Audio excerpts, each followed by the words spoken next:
Bonjour, nous allons apprendre ici à rentrer une fonction à l'aide de la calculatrice Casio et puis à faire tracer le graphique, la courbe représentative de cette fonction et le tableau et trouver le tableau de valeur. Alors pour ça, d'abord on va dans le menu, hein. On va dans le menu ici graphe, d'accord. Et ici, j'ai toute une série de fonctions qui apparaissent, y1, y2, donc je peux en avoir un certain nombre tracés en même temps. Première chose, il faut que je rentre cette fonction-ci. Alors, tu as peut-être sur ta calculatrice une touche avec la fraction que tu peux utiliser.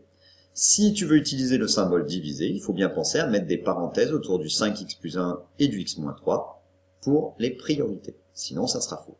Alors, je vais mettre, je vais utiliser ce symbole. Alors moi sur celle-là, ça me met pas la barre de fraction, hein. Donc je rentre 5x plus 1, je ferme la parenthèse, je mets divisé par x moins 3, et voilà. Je valide, c'est-à-dire j'appuie sur la touche exécuter. Si je ne le fais pas, ma fonction ici, alors quand ça ne trace rien, vérifie que c'est bien en surligné. Si ça n'est pas surligné, tu vas sur la ligne de ta fonction et tu fais celle. Tu vois là, je l'ai enlevée, elle ne va pas se tracer. Je rappuie, elle se surligne. Maintenant, c'est comme pour tout. Si je veux bien voir ma fonction, eh bien, il va falloir que je définisse ma fenêtre parce qu'elle va se tracer là-dedans. Et là-dedans, il peut se passer n'importe quoi, rien du tout, ou des choses qui ne m'intéressent pas. Pour ça, c'est comme quand tu regardes par la fenêtre. Si tu es trop à gauche ou trop à droite de ta fenêtre, et que tu veux regarder dans la rue, ou trop bas ou trop haut, tu ne vas pas voir ce que tu souhaites voir, hein. Si tu es assis par terre et que tu veux regarder par la fenêtre, tu vas pas voir en bas de l'immeuble. Si tu es sur une table, au-dessus de la fenêtre, tu vas pas voir ce qui se passe dans le ciel. Et puis si tu es trop à gauche, tu vas pas voir, si tu es décalé à gauche par rapport à ta fenêtre, tu vas avoir ton mur en face de toi, tu vas pas voir ce qu'il y a à gauche, etc. Sur ta fonction, c'est pareil, il faut définir la fenêtre. Alors pour ça, il y a V-Window ici. Pour y accéder, je clique sur Shift et F3. Là, il y a une fenêtre qui est rentrée par défaut. Moi, je mets moins 10 en général, 10. Hein.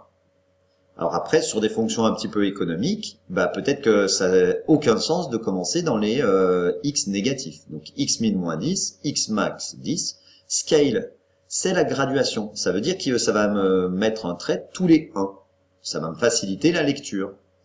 Mais si j'ai une fonction économique qui me parle de la production, peut-être que ma fenêtre va aller de 0 à 10 000 et que je vais mettre un trait tous les 100 ou tous les 500 ou tous les 1000. À moi de choisir. On s'en occupe pas tu ne touches pas à ça pour l'instant, on n'en a pas besoin. Ensuite, y-min, moins 10, y-max, 10. Si tu continues, tiens, je pensais qu'il y avait encore d'autres. Ah oui, pardon, il faut valider.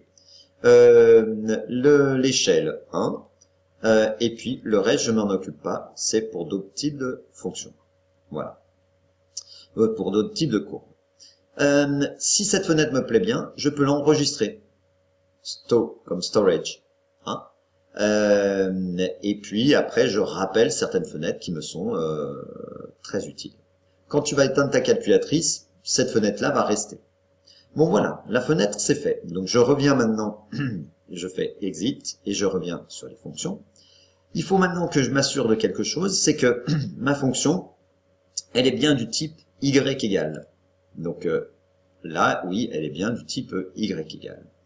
Si c'est un autre type, par exemple x égale c, tu vois là, ça change tout et du coup, je vais pas pouvoir tracer ce que je veux ou paramétrer. Ça me fait apparaître un xt2, yt2. Essaye, hein, tu verras, ça change complètement et ta fonction ne va pas se tracer. Voilà, maintenant que j'ai fait ça, eh bien, on va appuyer sur Execute pour tracer ma fonction. Allez. Hop, tu vois, Alors, je suis sur un ordinateur, du coup, c'est quasiment instantané. C'est pas mal ce graphique, mais je trouve qu'il est un petit peu trop, je vois pas assez ce qui se passe là dans le coin à droite, je vois pas trop est-ce que la fonction va revenir ou pas. J'ai la possibilité d'utiliser un zoom manuel, c'est-à-dire de décaler comme ça ma fonction, mon graphique. Le seul problème, c'est que il faut savoir que ça modifie complètement ma fenêtre. Si je vais dans Windows ici, eh bien, ça m'a mis des nombres qui dépendent de combien de fois j'ai appuyé sur ces touches-là. Et toute ma fenêtre a été complètement modifiée. Si j'ai rentré ma fenêtre, si je l'ai enregistrée, eh ben, il me suffit de la rappeler avec RCL, ou de l'initialiser. Si je fais initialisation, ça me l'initialise comme quand j'ai allumé la calculatrice. Sinon, il va falloir que je remette mes valeurs. Alors, je viens de m'apercevoir finalement que moins 10, c'était trop, donc je vais mettre moins 5. Hein, voilà. Je vais mettre en max, je vais mettre 20, par exemple. Y, j'avais pas besoin que ça descende si bas, je vais peut-être mettre juste moins 5. Y min, je vais peut-être mettre un peu plus, on va mettre 20. Et puis voilà. Et je refais tracer ma fonction. Voilà. Après, si je veux un petit peu plus l'autre côté, je vais modifier la fenêtre. Voilà pour le graphique. Voyons maintenant comment obtenir le tableur, le tableau de ma fonction. Je retourne dans le menu et je cherche où est table. Je viens dans table comme tableau. Oh, ma fonction est déjà rentrée. Au miracle. Mais mon tableau, pareil, il faut le configurer avant de, ou si je souhaite savoir ce qu'il va faire. Donc d'abord, je vais dans Setup, qui est la configuration. Ça me demande à combien je veux démarrer. Ben, je vais dire à moins 10, hein, j'avais dit moins 10 tout à l'heure. Jusqu'à combien je veux que les valeurs soient calculées. Je vais mettre 10. Et puis ensuite, step, c'est le pas. Tous les combien?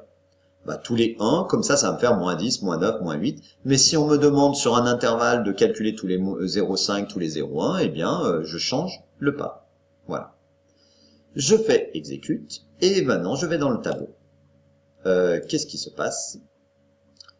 Eh bien, il se passe que je n'ai pas sélectionné ma fonction. Elle n'est pas en surligné ici. Donc, je fais cell, voilà, ça apparaît, et table. Et voilà mon tableau de valeurs.